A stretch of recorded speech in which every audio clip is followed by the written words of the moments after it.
অভিযোগ সংশ্লিষ্ট জনাব এস এম সোহেল মাহমুদ আড়ংঘাটা বাজার খুলনায় গত 18/10/2018 খ্রিস্টাব্দ তারিখে মুনমানহা নামীয় এজেন্ট ব্যাংকিং শাখার অনুমোদনপ্রাপ্ত হয়ে শাখাটি পরিচালনা করতে থাকেন।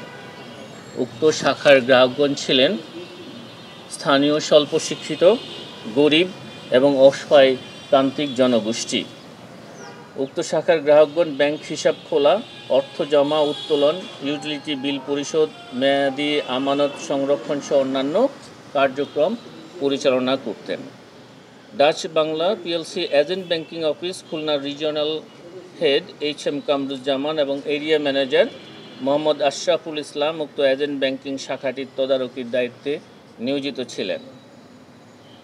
মুনমানহা এজেন্ট ব্যাংকিং শাখার proprietor S M Sohel Mahmud, teller Mohammad Abdul Hannan এবং outlet relationship officer Poli Khatun গ্রাহকদের নিকট হতে বিভিন্ন সময়ে টাকা গ্রহণপূর্বক তাদের জমাকৃত টাকার মধ্যে 94,97,566 টাকা প্রদান না করে শাখাটি বন্ধ করে আত্মগোপনে চলে যান।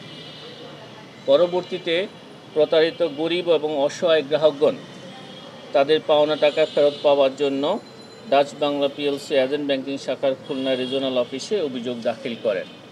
এই অভিযোগটি দুর্নীতি দমন কমিশনের গণশুনানিতে খুলনায় অনুষ্ঠিত গণশুনানিতে উপস্থাপন করা হয় এবং দুর্নীতি দমন কমিশন এই অভিযোগটি আমলে নিয়ে অনুসন্ধান করে এবং অনুসন্ধানে প্রেক্ষিতে দেখা যায় যে একেবারে নিতান্ত দরিদ্র অসহায় প্রান্তিক জনগোষ্ঠী যেসব মানুষ, এর মধ্যে রিক্সা চালক, ভ্যান চালক, ভিক্ষুক, তাদের অর্থ আত্মসাৎ করা হয়েছে।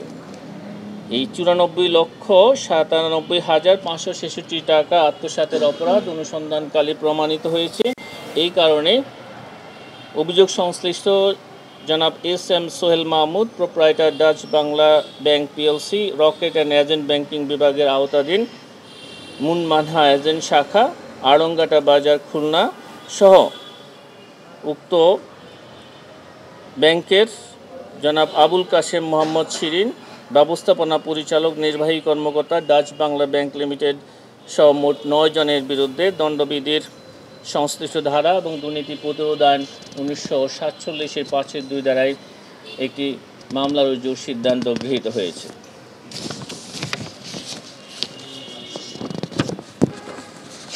এই অভিযোগটি আমরা গুরুত্বের সাথে বিবেচনা করেছি যে এর কারণটা হয়েছে এই অর্থ আত্মসাৎ, যাদের অর্থ আত্মসাৎ করা হয়েছে তারা নিতান্তই দরিদ্র মানুষ ছিলেন।